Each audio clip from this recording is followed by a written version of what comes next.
Capítulo 1. La vida tranquila. Jeremías Andrade había pasado 5 años construyendo una mentira y se había vuelto cómodo en ella. Enseñaba literatura en el Instituto Tecnológico de Guadalajara, conducía un Honda de 10 años y vivía en una modesta casa de 2 habitaciones en los suburbios de Zapopan. Su esposa, Clara Becerra, trabajaba como agente de bienes raíces, o eso decían sus tarjetas de presentación. Últimamente, trabajaba tarde, muy tarde. Se habían conocido en la inauguración de una galería. Clara había sido magnética esa noche, su cabello castaño atrapando la luz, su risa contagiosa. Jeremías se había sentido atraído por su normalidad, su completa desconexión del mundo que él había abandonado. Ella lo conocía como Jere Andrade, profesor adjunto, huérfano, un hombre sin pasado. Nunca había hecho demasiadas preguntas, lo cual le había convenido perfectamente. Esa debió haber sido su primera advertencia. Jeremías estaba de pie junto a la ventana de su salón de clases, observando a los estudiantes dispersarse por el campus. Su teléfono vibró. Un mensaje de Clara, trabajando tarde otra vez. No me esperes despierto. Había dejado de esperarla hacía 3 meses. Más o menos al mismo tiempo que notó la nueva membresía del gimnasio y el perfume costoso. La forma en que inclinaba su teléfono lejos de él cuando escribía mensajes. Un hombre diferente la habría confrontado. Jeremías simplemente observaba, de la manera en que su padre le había enseñado antes de que todo se fuera al diablo. Observar es sobrevivir, hijo, solía decir su padre. Reaccionar es morir. Su colega, Bernardo Estevez, asomó la cabeza en el aula. Jere, ¿vienes a la noche de trivia? Méndez ya está hablando basura sobre la semana pasada. Jeremías sonrió, esa sonrisa fácil que había perfeccionado. No puedo esta noche, Bernie. Es mi cumpleaños. Clara está planeando algo. Hombre con suerte, dijo Bernardo, palmeándole el hombro. 32 años y todavía hay romance. Jennifer apenas recuerda mi nombre estos días. Si tan solo supiera, pensó Jeremías. Esa noche, Clara estaba radiante. Había hecho reservaciones en la trattoria, el restaurante italiano en la colonia americana donde habían tenido su primera cita. Llevaba el vestido negro que él alguna vez dijo que la hacía ver como una estrella de cine. Todo era perfecto. Demasiado perfecto. Jeremías había aprendido a reconocer el teatro de la traición. Su madre había montado actuaciones similares antes de intentar mandar matar a su padre. El recuerdo de esa lección lo puso hiperalerta mientras se sentaban, mientras Clara pedía su vino favorito, mientras se estiraba sobre la mesa para tomar su mano. He estado pensando, dijo ella, sus ojos verdes indescifrables, sobre nosotros, nuestro futuro. Ah, sí. Jeremías mantuvo su voz neutral, profesional. Había heredado el talento de su padre para el control emocional. Quiero que seamos honestos el uno con el otro, completamente honestos. La ironía habría sido divertida si no fuera tan predecible. Un hombre se acercó a su mesa. 40 y tantos años, traje caro, portafolio de piel bajo el brazo. Esteban Briseño, según la tarjeta de presentación que colocó junto a la copa de vino de Jeremías. Señor Andrade, dijo Briseño, con una voz cargada de una simpatía ensayada. Me disculpo por la interrupción, pero mi clienta sintió que este era el lugar apropiado. La sonrisa de Clara se había transformado en algo frío y triunfante. Jere, dijo, y él notó que había dejado de llamarlo Jeremías hacía meses, otra pequeña muerte de su matrimonio. Quiero el divorcio. Estos son los papeles. Briseño sacó los documentos, desplegándolos sobre la mesa con la eficiencia de un hombre que había hecho esto antes. División de la sociedad conyugal, pensión alimenticia, la casa, el auto, la mitad de su pensión. Los comensales en las mesas cercanas habían dejado de comer, su atención atraída por el espectáculo. Clara se inclinó hacia adelante, con la voz calculada lo suficientemente alta para su audiencia. Mi abogado te va a enterrar, dijo, y luego se rió, la misma risa contagiosa que lo había cautivado hacía 5 años. Ahora sonaba como vidrio rompiéndose. Jeremías tomó la pluma que Briseño le ofrecía. Escaneó la primera página, luego la segunda. Reconoció la estrategia, demandas agresivas, asumiendo que él pelearía, negociaría y se desangraría en dinero y honorarios legales. Esperaban ira, lágrimas, regateos desesperados. En cambio, firmó cada página, cada inicial, cada reconocimiento. Su mano estaba firme, su expresión, en blanco. Señor, dijo Briseño, la incertidumbre arrastrándose en su comportamiento profesional, tal vez quiera que su propio abogado lo revise. Estoy seguro de que todo es estándar, dijo Jeremías en voz baja. Firmó la página final y empujó los documentos de regreso. ¿Hemos terminado? El triunfo de Clara se había cortado, convirtiéndose en confusión. ¿Eso es todo? ¿No vas a pelear? ¿Te gustaría que peleara, Clara? Se encontró con sus ojos y, solo por un momento, la dejó ver más allá de la máscara. ¿Eso haría esto más satisfactorio para ti? Ella desvió la mirada primero. Siempre lo haría. Jeremías se puso de pie, colocó su servilleta sobre la mesa y salió de la trattoria por última vez. No miró atrás. Su padre le había enseñado eso también. Detrás de él, escuchó la voz de Clara, aguda por la confusión. ¿Qué acaba de pasar? La respuesta de Briseño fue más tranquila. No. No estoy seguro, pero procederemos según lo planeado. Presentaré esto mañana en el juzgado. Mañana, pensó Jeremías, será cuando las cosas se pongan interesantes. Capítulo 2. El otro hombre. 72 horas antes de la cena de cumpleaños, Clara Becerra había estado en un restaurante diferente con un hombre diferente. Ramón Flores era dueño de 3 gimnasios en Guadalajara y tenía el físico para publicitarlos. Había comenzado a entrenar a Clara hacía 8 meses y, en 6 semanas, habían estado entrenando en el apartamento de él. Clara se dijo a sí misma que no era solo físico. Ramón entendía la ambición de una manera que Jere nunca podría. Es tan pasivo, se había quejado con Ramón entre martinis en un bar de la zona de Andares, donde no se encontrarían con nadie de su círculo inmobiliario. 5 años casados y sigue enseñando composición a estudiantes de primer año por 800,000 pesos al año. Sin impulso, sin visión. Ramón había asentido, con la mano en su muslo debajo de la mesa. Te mereces algo mejor, nena. Te mereces a alguien que iguale tu energía. Lo que Clara no mencionó fue la cuenta en el extranjero que había estado construyendo, el dinero que había estado desviando de sus ahorros conjuntos bajo la apariencia de inversiones inmobiliarias. O que Ramón no era la primera aventura, solo era el primero lo suficientemente estúpido como para pensar que sería el último. Los papeles del divorcio habían sido idea de Esteban Briseño. Briseño era hermano del esposo de su prima segunda, lo suficientemente cercano a la familia para confiar, lo suficientemente hábil para ser peligroso. La había guiado a través de la estrategia tomando café en su oficina del centro.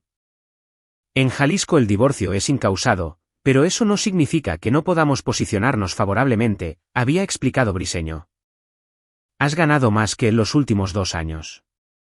Enfatizamos su falta de ambición, su fracaso para contribuir significativamente a los activos maritales. Presionamos por la pensión compensatoria, nos quedamos con la casa. Es un maestro. No tendrá recursos para pelear una batalla prolongada. ¿Y si contrata a alguien bueno? Había preguntado Clara. Briseño había sonreído. Con el sueldo de un maestro, tendrá suerte si puede pagar a un pasante. El plan había sido elegante. Notificarle públicamente, humillarlo, romper cualquier resistencia que pudiera reunir. Clara sabía que el orgullo de Jere eventualmente entraría en acción, forzándolo a firmar solo para escapar de la vergüenza. Entonces ella sería libre, financieramente segura, y podría avanzar con Ramón. O tal vez no con Ramón. Había estado intercambiando mensajes con un desarrollador inmobiliario últimamente, alguien con dinero de verdad. La noche después de la cena de cumpleaños, Clara había llamado a Esteban Briseño, su voz eléctrica con la victoria. Funcionó perfectamente. Firmó todo sin siquiera leerlo. Dios, debiste haber visto su cara. Simplemente en blanco, como un perro pateado. Eso es inusual, había dicho Briseño lentamente. La mayoría de la gente muestra alguna emoción. Jere siempre ha sido pasivo. Por eso me estoy divorciando de él, ¿recuerdas? Bueno, presentaré el papeleo mañana por la mañana. Una vez que se ratifique, estaremos libres. Clara había celebrado con Ramón esa noche, champán caro en su cama quinsice. Le contó sobre la patética rendición de Jere, y Ramón la había llamado salvaje, como un cumplido. Ella no le había contado sobre el desarrollador inmobiliario. Ahora, 3 días después, Clara estaba sentada en su oficina en Becerra Inmobiliaria, buscando listados de condominios en la zona de Providencia, algo moderno, algo que gritara éxito. Estaba redactando un mensaje para el desarrollador cuando sonó su teléfono. Esteban Briseño, probablemente finalizando detalles. Esteban, dime que ya está hecho. Silencio. Luego. Clara, necesitamos hablar en persona. Ahora. Estoy mostrando una casa en 1 hora. Cancélala. Esteban, ¿qué pasa? ¿Es Clara? ¿Cuál es el nombre completo de tu esposo? ¿Qué? Jere Andrade. ¿Sabes si ese es su nombre legal? ¿Su nombre legal completo? Jeremías Andrade. ¿Por qué? ¿Qué pasa? Más silencio. Más largo esta vez. Luego la voz de Briseño, extraña y hueca. Mi socio principal acaba de desmayarse en su oficina. Nos retiramos de tu caso. ¿Qué? No pueden simplemente. Podemos y lo haremos. Clara, encuentra otro abogado hoy mismo.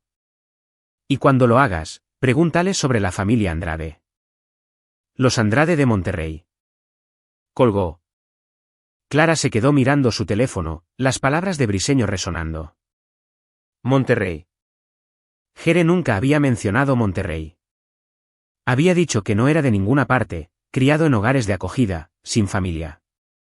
Ella le creyó porque nunca le había importado lo suficiente como para verificar. Sus dedos temblaban mientras escribía Familia Andrade Monterrey en Google. El primer resultado hizo que se le helara la sangre. Capítulo 3. El nombre. Tomás Fuentes había estado practicando leyes durante 37 años. Había manejado fusiones corporativas, defendido a criminales de cuello blanco, negociado acuerdos por cifras de 8 dígitos. Había visto todo lo que el mundo legal podía lanzarle. Pero nunca había visto el nombre Andrade en una petición de divorcio proveniente de su propia firma. Esteban Briseño estaba de pie en la oficina de Fuentes. Los documentos firmados estaban esparcidos sobre el escritorio de caoba como evidencia en la escena de un crimen. Dime que este es un Andrade diferente, dijo Fuentes en voz baja. Su rostro había recuperado algo de color, pero sus manos aún temblaban. Dime que es una coincidencia. Lo llamé, dijo Briseño, le pedí su nombre legal completo, antecedentes, lugar de nacimiento. Jeremías Marcos Andrade, nacido en Monterrey, 1993, hijo de... No. Fuentes levantó la mano. No digas los nombres en esta oficina. Dios mío, Esteban, ¿qué has hecho? ¿Cómo se suponía que iba a saberlo? Es un maestro de escuela tecnológica que vive en una casa rentada. Maneja un Honda Civic. Fuentes rió, pero sonó como si se estuviera ahogando. Eso es exactamente lo que haría el hijo de Marcos Andrade. Esconderse a plena vista. Desaparecer en la normalidad. La pregunta es por qué dejó de esconderse. Recogió los documentos de divorcio, pasó a la página de firmas. La caligrafía era pulcra, controlada. La firma de un hombre completamente en paz con su decisión. Él quería que presentáramos la demanda, dijo Fuentes. Esto fue un permiso. ¿Permiso para qué? Fuentes se puso de pie, caminó hacia su ventana con vista al horizonte de Guadalajara. Hace 23 años, yo era un asociado junior en un despacho en Monterrey. Nos contrataron para manejar una disputa doméstica para una familia muy rica.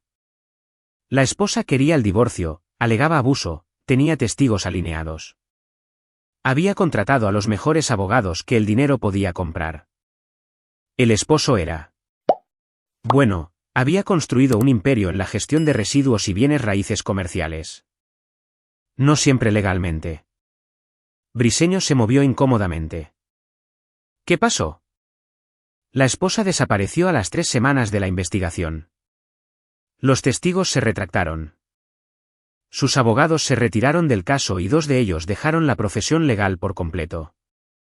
El esposo nunca presentó cargos, nunca demandó. No tuvo que hacerlo.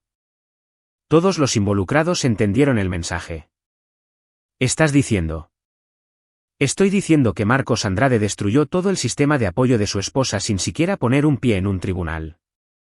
Y su hijo acaba de firmar cediendo la propiedad conyugal como si fuera una lista del supermercado. ¿Qué te dice eso? El rostro de Briseño se había puesto pálido. Que no le importa el dinero. ¿Peor? Nos dice que nunca le importó nada de eso. La casa, el auto, la vida tranquila, todo era un disfraz. Y tu clienta acaba de arrancar el disfraz. Fuentes reunió los documentos, los colocó en una carpeta y se los entregó a Briseño. Retírate del caso hoy. Cita conflicto de intereses. Cita cualquier cosa. Devuélvele su anticipo. Luego reza para que Jeremías Andrade sea más indulgente que su padre. ¿Qué hay de Clara? Clara Becerra ya no es nuestro problema. Ella quería un tiburón, Esteban. Consiguió algo mucho peor. Consiguió a un hombre que no necesita abogados.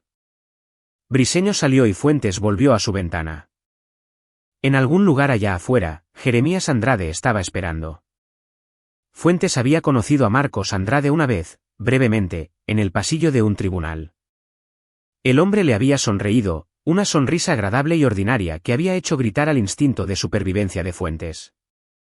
El hijo tenía la misma sonrisa en la fotografía que Briseño le había mostrado del teléfono de Clara. Fuentes sacó su celular y marcó un número que no había usado en 2 décadas. Marcos, dijo cuando la línea conectó. Soy Tomás Fuentes, desde Guadalajara. Necesito disculparme. Uno de mis asociados acaba de entregar papeles de divorcio a tu hijo. El silencio al otro lado duró 5 latidos del corazón. Luego, Marcos Andrade rió. Un sonido cálido y genuino. Está bien, Tomás. Jeremías ha estado esperando esto. La pregunta es, ¿te ha dicho lo que planea? No, señor. Bien. Aprendió bien. Dale mis saludos si lo ves. Dile que su madre le manda amor. La línea se cortó.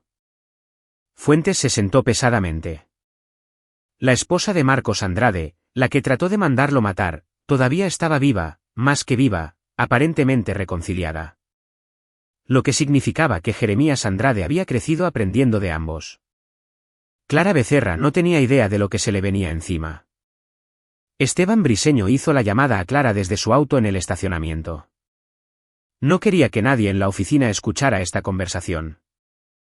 ¿Te retiras? La voz de Clara se inclinaba hacia la histeria. No puedes retirarte. Tenemos documentos firmados. Señorita Becerra, le estoy devolviendo su anticipo en su totalidad. Le recomiendo que busque otro abogado inmediatamente. ¿Por qué? ¿Qué hizo? ¿Te amenazó? No, no hizo nada. Ese es el problema. Briseño se aflojó la corbata. ¿Ha investigado los antecedentes de su esposo? No tiene antecedentes. Es un don nadie. Es Jeremías Marcos Andrade, de los Andrade de Monterrey. Su padre es Marcos Andrade, quien posee aproximadamente el 40% de la infraestructura de gestión de residuos en el norte de México, junto con suficientes bienes raíces comerciales para calificar como una pequeña nación. Su madre es Elena Klopp de Andrade, anteriormente de la familia Klopp, quien... No me importan sus padres. Lo abandonaron. No lo abandonaron, señorita Becerra. Él se fue a los 18 años. Se alejó de aproximadamente 8.000 millones de pesos y desapareció. La pregunta que debería hacerse es por qué un hombre que se alejó de esa vida simplemente dejó que usted se llevara todo en un divorcio sin pelear. El silencio al otro lado de la línea se extendió. Tal vez todavía no le importa el dinero, dijo finalmente, pero su voz había perdido su certeza. Tal vez. O tal vez está a punto de mostrarle lo que sí le importa. De cualquier manera, no puedo ser parte de ello. Tengo una familia, señorita Becerra. Tengo una carrera. Lo siento. Colgó antes de que ella pudiera responder. En su oficina, Clara Becerra miró fijamente su teléfono, su plan cuidadosamente construido desmoronándose a su alrededor. Volvió a abrir las búsquedas de Google, leyendo más a fondo. Marcos Andrade, Elena Club de Andrade, Jeremías Marcos Andrade, desaparecido en 2011, presuntamente distanciado de la familia. Había fotos de antes de que desapareciera. Un joven en galas de caridad, siempre en el fondo, siempre observando, con la misma expresión en blanco que había tenido en el restaurante. Las manos de Clara temblaban ahora. Llamó a Ramón. Nena, contestó él, siempre confiado. ¿Qué pasa? Necesito que hagas algo por mí. Necesito que averigües todo lo que puedas sobre mi esposo. Todo sobre su familia, su pasado, todo. ¿Por qué? ¿Qué pasó? Solo hazlo, Ramón. Por favor. Colgó y se sentó en su oficina vacía mientras la tarde de Guadalajara se desvanecía hacia la noche. Fuera de su ventana, las luces de la ciudad comenzaban a brillar. En algún lugar de esa ciudad, Jeremías Andrade estaba esperando. Y por primera vez en 5 años, Clara se preguntó si alguna vez había conocido realmente a su esposo. Capítulo 4. El regreso del lobo. Jeremías Andrade estaba de pie en la casa que ya no poseía, empacando los últimos libros en cajas. Ya había mudado sus pertenencias esenciales a un apartamento amueblado al otro lado de la ciudad. Nada lujoso, solo un lugar para dormir mientras trabajaba. El contrato era mes a mes. No lo necesitaría mucho tiempo. Su teléfono estaba en la barra de la cocina, en silencio. Sabía que Clara estaría perdiendo el control para este momento. Sabía que su abogado se había retirado. Las fichas de dominó estaban cayendo exactamente como lo predijo. El golpe en la puerta llegó a las 8 de la tarde. Ramón Flores estaba en el porche, su estructura esculpida en el gimnasio llenando el marco de la puerta. Llevaba ropa deportiva de diseñador y una expresión que sugería que había estado viendo demasiadas películas de crimen. Necesitamos hablar, dijo Ramón, intentando parecer intimidante. Jeremías se hizo a un lado. Entra. Ramón entró con cautela, como si esperara una trampa. La casa estaba casi vacía ahora, cajas apiladas a lo largo de las paredes. Clara me contó sobre tu familia. ¿Lo hizo? Está asustada. No me gusta verla asustada. Jeremías sonrió. Era la sonrisa de su padre. La que había aterrorizado a Tomás Fuentes. Entonces no debiste haberla ayudado a planear este divorcio, Ramón. La fachada de confianza de Ramón se agrietó. No sé de qué. La cuenta en el extranjero, la que Clara ha estado construyendo durante 8 meses. Le ayudaste a abrirla, ¿no? Le diste asesoramiento financiero. Le presentaste a tu contador. Bernardo Suárez trabaja desde esa pequeña oficina arriba de tu gimnasio en el norte de la ciudad. ¿Cómo lo? Soy maestro, Ramón. Observo. Escucho.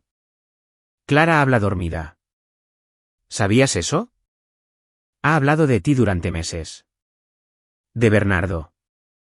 Del desarrollador inmobiliario con el que ha estado mensajeándose. Jeremías se recargó contra la barra de la cocina, completamente relajado. Dime, ¿sabe ella que has estado robando de tus cuentas comerciales? El SAT ciertamente lo sabrá. Me aseguré de eso. El rostro de Ramón se puso blanco. Estás blofeando. Pruébame. Sal por esa puerta. Continúa lo que sea que creas que está pasando con Clara y descúbrelo. La voz de Jeremías nunca se elevó por encima de un tono conversacional. O puedes irte de Guadalajara esta noche. Conduce hacia el sur, empieza de nuevo, olvida que alguna vez conociste a Clara Becerra. Es tu elección. Ella se preguntará. Se preguntará muchas cosas, pero tú no estarás aquí para responder. Jeremías sacó su teléfono, le mostró a Ramón una foto. Ramón y otra mujer, claramente íntimos, tomada afuera de un hotel en Puerto Vallarta. Tengo 6 más como esta. Diferentes mujeres, diferentes hoteles. Debería enviárselas a Clara o a tus socios comerciales que piensan que eres un hombre de familia tan devoto. Ramón miró fijamente la foto, la derrota asentándose sobre sus facciones. ¿Quién demonios eres? Soy el hombre que pasó 5 años fingiendo ser un nadie. Me atrapaste en el primer día en que dejé de fingir. Mal momento para ti. 20 minutos después, Ramón Flores se había ido. Jeremías vio su Range Rover desaparecer por la calle, luego hizo una llamada. Está hecho, dijo cuando su madre contestó. Ramón está huyendo. El acento de Elena Klopp de Andrade llevaba rastros débiles de su infancia en Moscú. Bien. ¿Y la esposa? Confundida. Asustada. Perfecto. Tu padre quiere ir a Guadalajara. Le dije que no, gracias. Esta es mía. Lo sé, Liuba, pero ten cuidado. La venganza no es lo mismo que la justicia, ¿verdad? Su madre rió suavemente. Suenas como tu padre. Llámame cuando termine. Jeremías terminó la llamada y miró alrededor de la casa vacía. Clara vendría aquí eventualmente, buscando respuestas. Él se aseguraría de que las encontrara. Capítulo 5. El desmoronamiento. Clara Becerra siempre se había considerado inteligente. Astuta, una superviviente. 3 días después de que su abogado la abandonara, comenzaba a cuestionar todo lo que creía saber. Ramón no contestaba su teléfono. Su gimnasio decía que había tomado una licencia de emergencia. Su apartamento estaba vacío, limpio como si nunca hubiera existido. Su nueva abogada, una mujer agobiada llamada Paula Torres que trabajaba desde una oficina en una plaza comercial, había revisado los documentos del divorcio y entregado malas noticias. Estos son legales, dijo Torres, ajustándose los lentes. Él firmó todo. Pero señorita Becerra, tengo que preguntar, ¿hizo alguna investigación patrimonial antes de presentar la demanda? ¿Investigación patrimonial? Investigación sobre las finanzas, propiedades y tenencias de su esposo. Procedimiento estándar en casos de divorcio. Es un maestro. Gana 800,000 pesos al año. Torres le había dado una mirada que de alguna manera combinaba lástima y frustración profesional. Realicé una verificación básica de antecedentes. El nombre de su esposo aparece en escrituras de propiedad en Monterrey. 3 edificios en San Pedro Garza García con un valor aproximado de 240 millones de pesos en total. Están en un fideicomiso establecido en 2011. La oficina había empezado a dar vueltas. Eso es imposible. Hay más. Está listado como beneficiario en varias cuentas corporativas. No puedo acceder a los detalles sin una orden judicial, pero estamos hablando de dinero serio, señorita Becerra. Dinero del que se alejó y nunca tocó. La pregunta es ¿por qué? Clara había ido a casa y destrozado las pertenencias de Jeremías. Las pocas cosas que había dejado atrás eran inútiles. Libros viejos, ropa barata, nada que sugiriera riqueza o poder. Pero escondida en una caja en el fondo de su armario, encontró una fotografía. Un joven Jeremías, tal vez de 17 años, de pie entre una pareja mayor en lo que parecía una gala de caridad. La mujer era elegante, de cabello oscuro, su sonrisa afilada como un cuchillo. El hombre era poco notable excepto por sus ojos. Los mismos ojos en blanco y observadores que tenía Jeremías. En el reverso, en tinta desvanecida, Marcos, Elena y Jeremías. Víspera de Año Nuevo, 2010. Clara los había buscado en Google de nuevo, cavando más profundo esta vez. La historia que encontró la enfermó. Marcos Andrade, acusado pero nunca condenado por múltiples crímenes. Testigos que desaparecieron. Fiscales que se retiraron repentinamente. Un imperio empresarial construido sobre el miedo y el dinero. Y Elena Klopp, cuya familia había salido de Rusia tras el colapso soviético con suficiente riqueza y conexiones para aterrorizar a personas que pensaban que no podían ser aterrorizadas. Su hijo se había alejado de todo eso a los 18 años y nunca había mirado atrás. Hasta ahora. Su teléfono sonó. Número desconocido. ¿Hola? Señorita Becerra. La voz era masculina, mayor, con un acento que no podía ubicar. Mi nombre es Clemente Tapia. Represento ciertos intereses que se intersectan con la familia de su esposo. No sé de qué. Llamo como cortesía. Tiene 48 horas para retirar su petición de divorcio e irse de Guadalajara. Si hace esto, lo que ha puesto en marcha se detendrá. Si no lo hace, no puedo garantizar su seguridad. ¿Me está amenazando? Le estoy ofreciendo una salida, señorita Becerra. Eso es más de lo que la mayoría obtiene. Jeremías Andrade no es el hombre con el que se casó. Ese hombre nunca existió. La persona que ha provocado es algo completamente diferente. Tengo derechos. Esto es México, no algún. 48 horas. Le sugiero que las use sabiamente. La línea se cortó. Clara se sentó en su oficina sola mientras la ciudad se oscurecía a su alrededor. Debería huir. Todo en su instinto de supervivencia decía huir. Pero había trabajado demasiado duro, planeado con demasiado cuidado. La cuenta en el extranjero tenía casi 4 millones de pesos. Dinero que había desviado y ahorrado cuidadosamente. La casa valía 8 millones. La pensión, el apoyo conyugal. Había contado con todo eso. Había estado tan cerca. Su teléfono vibró, un mensaje de texto de un número desconocido, un enlace. Hizo clic en él. Era un vídeo. Imágenes granulosas de una cámara de seguridad. Ella en su oficina hace 2 meses con el desarrollador inmobiliario, Maximiliano Campos. Se estaban besando, las manos de él sobre ella, las manos de ella sobre él. La marca de tiempo mostraba que era durante el horario comercial, supuestamente cuando ella estaba mostrando propiedades. Otro mensaje de texto, tengo 12 vídeos más. Las ubicaciones incluyen tu oficina, su condominio, 3 hoteles diferentes.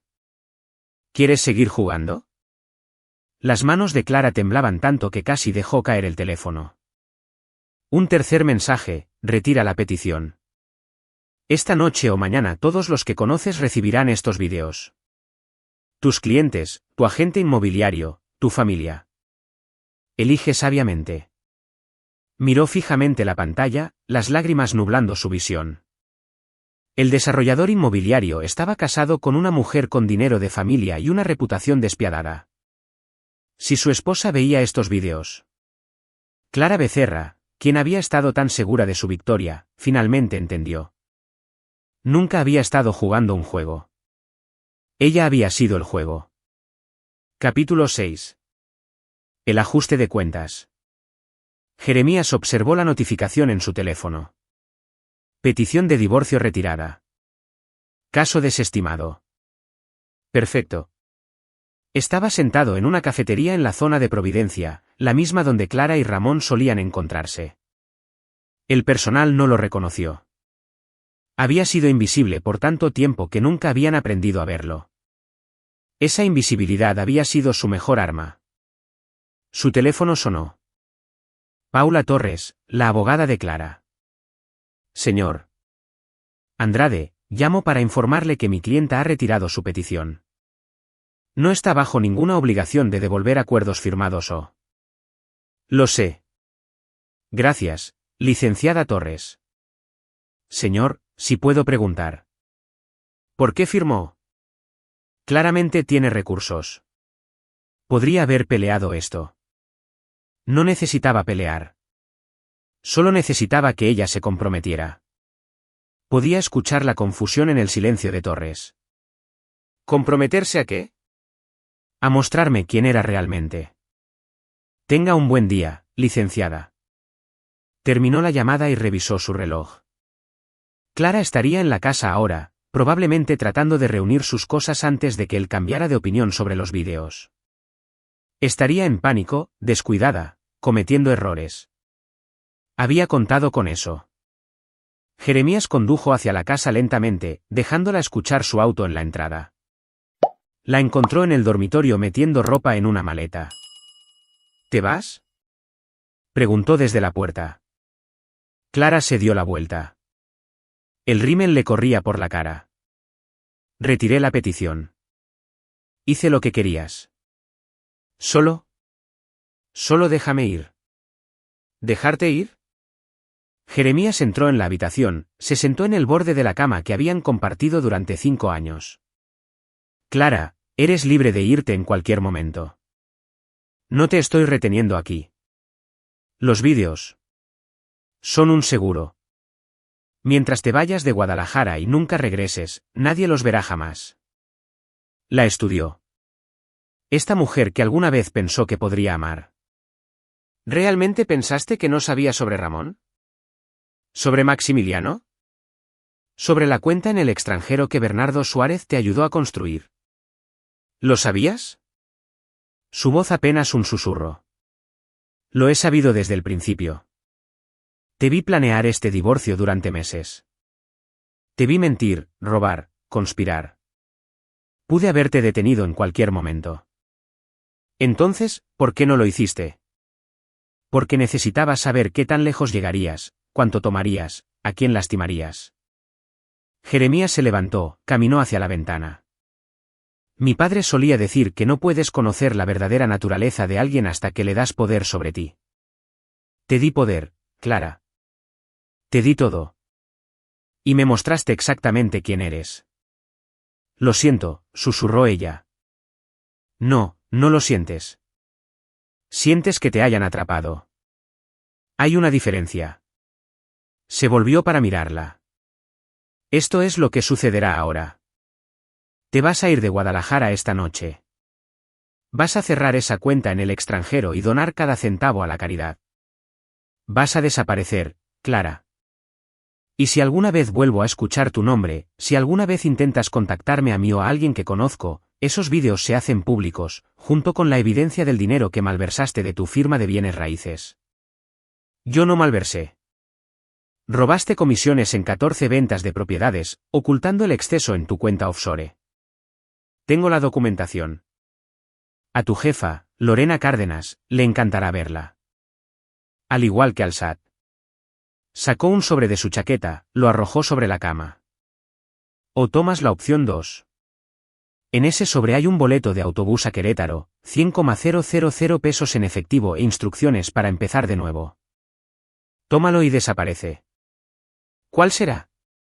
Clara miró el sobre como si pudiera quemarla. ¿Realmente solo me estás dejando ir? Te estoy dando la misma oportunidad que me di a mí mismo cuando dejé Monterrey. Una oportunidad para alejarte y convertirte en alguien más. Lo que hagas con ella depende de ti.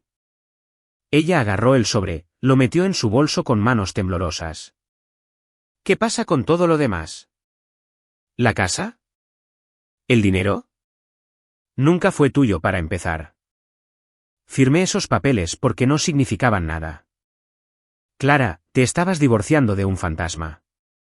Jeremías Andrade, el maestro, no posee nada que valga la pena tomar. El hombre que realmente soy. Nunca lo conociste. Clara lo miró fijamente, y por un momento, vio un miedo genuino en sus ojos. ¿Quién eres? Alguien a quien nunca debiste haber traicionado. Ahora vete. Ella corrió. Jeremías escuchó su auto salir chillando de la entrada, escuchó el silencio asentarse sobre la casa. Luego hizo una llamada. Está hecho, le dijo a su padre. Se ha ido. La voz de Marcos Andrade transmitía aprobación. Limpio, limpio. Ella desaparecerá. Los otros están manejados. Ramón está en California tratando de empezar de nuevo. La esposa de Maximiliano se enteró de las aventuras, él está ocupado lidiando con eso. Bernardo Suárez decidió retirarse repentinamente, muy repentinamente. ¿Y tú? ¿Qué ahora? Jeremías miró alrededor de la casa vacía. Este caparazón de vida que había construido y demolido. Ahora decido quién quiero ser. No de quién estaba huyendo. No quién estaba fingiendo ser. Alguien nuevo. Tu madre quiere saber si vas a volver a casa. Dile que todavía no. Tengo algunas cosas que terminar aquí primero. Capítulo 7. Las consecuencias. 2 semanas después de que Clara Becerra desapareciera de Guadalajara, los efectos dominó de la silenciosa venganza de Jeremías Andrade continuaban extendiéndose. Bernardo Estevez estaba sentado frente a Jeremías en su cafetería habitual. La confusión estaba grabada en su rostro. No entiendo, Jere. ¿Cómo sabías que Clara estaba planeando divorciarse de ti antes de que siquiera presentara la demanda? Jeremías sonrió. Había invitado a Bernardo aquí específicamente para comenzar a reconstruir. No la vida falsa que había construido, sino algo más honesto. Soy un buen observador, Bernie. Es lo que hago. Pero la forma en que todo se desmoronó para ella. Ramón desapareciendo, su abogado retirándose. Es como si estuviera maldita. No maldita, solo superada. Jeremías se inclinó hacia adelante. ¿Puedo decirte algo? ¿La verdad? ¿Esta vez? Pensé que siempre nos decíamos la verdad. No, tú me decías la verdad. Yo te contaba una historia cuidadosamente construida.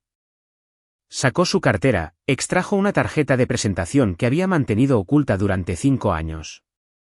Llevaba el escudo de la familia Andrade y una dirección en San Pedro, Nuevo León.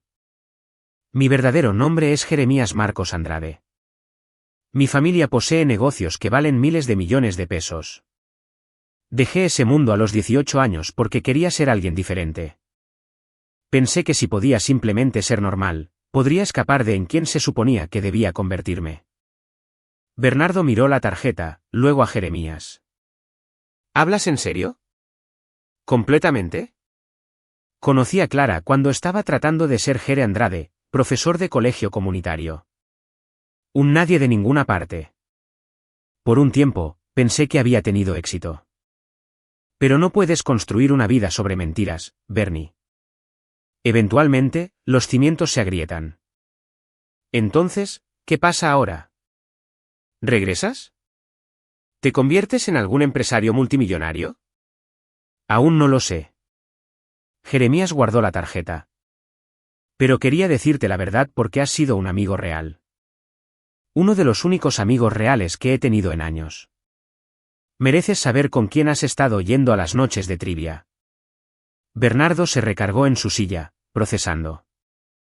Bueno, esto explica por qué siempre sabías datos aleatorios sobre la gestión de residuos industriales. A pesar de todo, Jeremías se rió. Al otro lado de la ciudad, en una oficina en un rascacielos de la zona financiera, Clemente Tapia se reunió con Tomás Fuentes.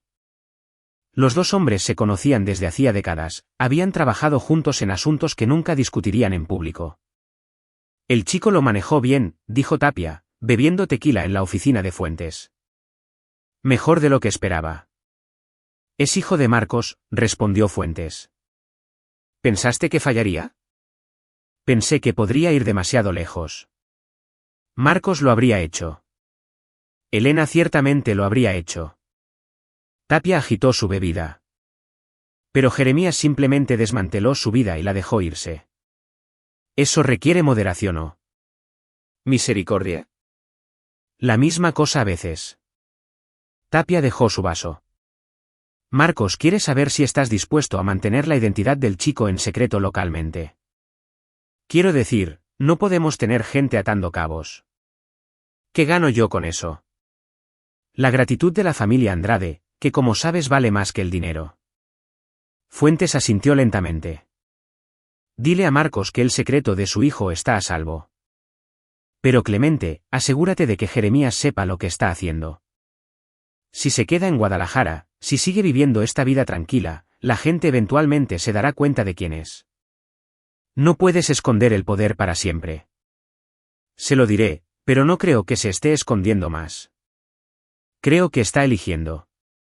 La reunión con la administración de la universidad había sido más fácil de lo que Jeremías esperaba. Lamentamos perderte, dijo el rector, el ingeniero Méndez, estrechando la mano de Jeremías. Eres uno de nuestros instructores más populares. ¿Estás seguro de que no podemos convencerte de quedarte? ¿Un aumento de sueldo? ¿Quizás? Lo aprecio, pero no. Es hora de que siga adelante. Jeremías ya había empacado su oficina, donado sus libros a la biblioteca. He disfrutado enseñar aquí, pero tengo otras responsabilidades que atender. ¿Negocio familiar? Preguntó Méndez, perceptivo como siempre. Algo así. Mientras Jeremías salía del edificio administrativo por última vez, sintió que el peso de los últimos 5 años se levantaba. La construcción cuidadosa, el monitoreo constante, el esfuerzo agotador de ser alguien que no era. Todo eso estaba terminando. Pero no iba a regresar a Monterrey. Todavía no. Su teléfono vibró. Un mensaje de su madre: tu padre está siendo imposible. Quiere comprarte un edificio en Guadalajara. Le dije que te negarías. Por favor, niégate. Jeremías sonrió. Dile que no necesito un edificio, pero podría necesitar una introducción a algunos inversores locales. Tengo una idea. La respuesta llegó rápidamente: ahora suenas como nosotros. Ten cuidado, Jeremías. Soy ustedes, mamá. Finalmente estoy aceptando eso. Capítulo 8. Los nuevos cimientos. 3 meses después del divorcio que nunca sucedió, Jeremías Andrade estaba de pie en una bodega abandonada en el sureste de Guadalajara, viendo a los contratistas evaluar el espacio. El edificio era masivo, 4,000 metros cuadrados de concreto y acero que alguna vez habían albergado manufactura pero ahora estaban vacíos, un monumento al declive industrial. Es un desastre, dijo su contratista, Gerardo Bonilla, alegremente. El techo no sirve. La instalación eléctrica es antigua, probablemente llena de asbesto. ¿Estás seguro de esto? Completamente seguro. Jeremías había pasado semanas encontrando este lugar, investigando, planeando. Quiero convertirlo en un centro comunitario. Ala educativa aquí, capacitación laboral allá, guardería en el nivel superior. Pero necesito que se haga bien, Gerardo. Sin atajos. Todo según el código, accesible, seguro. Gerardo silbó. Eso no es barato. El dinero no es el problema. La calidad sí. El contratista asintió, tomando notas. No conocía los antecedentes completos de Jeremías. No necesitaba hacerlo. Pero había visto la carta de crédito del fideicomiso familiar Andrade y entendió que este era un cliente serio con recursos serios. Puedo tener los planos listos para la próxima semana, dijo Gerardo. Pero tengo que preguntar, ¿por qué aquí? Esta colonia ha estado luchando durante años. Exactamente por eso aquí. Estas comunidades necesitan apoyo, no gentrificación. No estoy tratando de revender una propiedad o aumentar los valores inmobiliarios. Quiero darle oportunidades a la gente. Mientras Gerardo se iba para hacer llamadas, Jeremías caminó por el espacio vacío, sus pasos resonando. Esta era la respuesta que había estado buscando, la forma de reconciliar quién había sido con quién quería convertirse. No podía ser Jere Andrade, el maestro invisible, nunca más. Ese hombre había sido una ficción, una mentira cómoda. Pero tampoco podía ser Jeremías Andrade, heredero de una fortuna construida sobre empresas moralmente ambiguas. Eso se sentía como una rendición. Tal vez podría ser algo intermedio, alguien que usara el poder para algo bueno. Su teléfono sonó. Bernardo Estevez. Hola, Bernie. ¿Jere? ¿O debería llamarte Jeremías ahora? Jere está bien. Me he acostumbrado. Escucha, le conté a algunos amigos sobre lo que estás planeando. El centro comunitario. Hay un grupo de maestros, trabajadores sociales y consejeros que han estado tratando de comenzar algo similar durante años. Les encantaría hablar contigo sobre colaborar. Jeremías sonrió. Esto era exactamente lo que había esperado. Agenda una reunión. Me interesa. Esa noche, Jeremías se reunió con su madre por videollamada. Elena Andrade estaba sentada en su estudio en Monterrey, elegante y afilada como siempre. Tu padre está impresionado, dijo ella. Nunca pensó que usarías los recursos familiares. No los estoy usando de la manera que él lo haría. No, no lo estás. Por eso está impresionado. Elena se inclinó más cerca de la cámara. Pero Jeremías, entiendes que una vez que te rebeles, una vez que comiences a operar abiertamente como un Andrade, habrá complicaciones. La gente de nuestro mundo esperará cosas. Alianzas, favores, lealtad a ciertas tradiciones. Lo sé. Estoy preparado. ¿Lo estás? Porque has pasado 5 años huyendo de esas tradiciones. Ahora estás corriendo hacia ellas. Solo que con una misión diferente. Eso no es más fácil, Liuba. Es más difícil. Aprendí de los mejores, mamá. Tú y papá me enseñaron cómo funciona el poder, cómo usarlo, cómo protegerme de él. Solo estoy eligiendo usar esas lecciones de manera diferente. Elena lo estudió a través de la pantalla, sus ojos oscuros evaluando. Has cambiado. El divorcio hizo eso. Clara no me cambió. Ella solo hizo que dejara de fingir. Jeremías hizo una pausa. ¿Sabías que me estaba usando, verdad? Por eso nunca viniste a la boda. Ambos lo sabíamos. Tu padre la mandó investigar la semana después de que la conociste. Podríamos haberte advertido, pero necesitaba aprender por mí mismo. Exactamente. Aprendimos de la misma manera, tu padre y yo. A través de la traición, a través del dolor. Es la única lección que se queda. La expresión de Elena se suavizó ligeramente. Por lo que vale, lamento que tuvieras que aprenderlo con ella. Yo no. Si me hubiera casado con alguien genuino, podría haberme quedado como Jere Andrade para siempre. Clara me dio la excusa para dejar de esconderme. Entonces te hizo un favor a su manera. Elena se puso de pie, preparándose para terminar la llamada. Construye tu centro, Jeremías. Ayuda a tu comunidad. Pero recuerda, sigues siendo un Andrade. Ese nombre te seguirá a todas partes, te traerá aliados y enemigos que nunca pediste. Prepárate. Lo estaré. Te quiero, mamá. Yo también te quiero. Llama a tu padre. Ha sido insoportable desde que comenzaste este proyecto. La llamada terminó, y Jeremías se sentó en su modesto apartamento, mirando los planos arquitectónicos del centro comunitario. Mañana se reuniría con los amigos de Bernardo, comenzaría a construir un equipo, empezaría el trabajo real. Por primera vez en 5 años, se sentía como él mismo. No Jere. No el viejo Jeremías. Alguien nuevo. Alguien completo. Capítulo 9. El legado Andrade. 6 meses después, el Centro Comunitario Andrade abrió en el sureste de Guadalajara ante una multitud de más de 300 personas. Políticos locales dieron discursos. Líderes comunitarios cortaron listones. Los niños corrían por la nueva ala educativa con la alegría desinhibida que hacía que todo valiera la pena. Jeremías estaba a un lado observando. Había aprendido de sus padres que el poder real operaba desde los márgenes, nunca desde el centro del escenario. Bernardo Estevez se acercó, acompañado por una mujer que Jeremías no reconoció. Era más joven, de 20 y tantos años, con ojos inteligentes y una credencial de trabajadora social enganchada a su cinturón. Jere, quiero presentarte a alguien, dijo Bernardo. Ella es Noemí Prado. Dirige el programa de alcance juvenil que hablamos de integrar con el centro. Jeremías le estrechó la mano.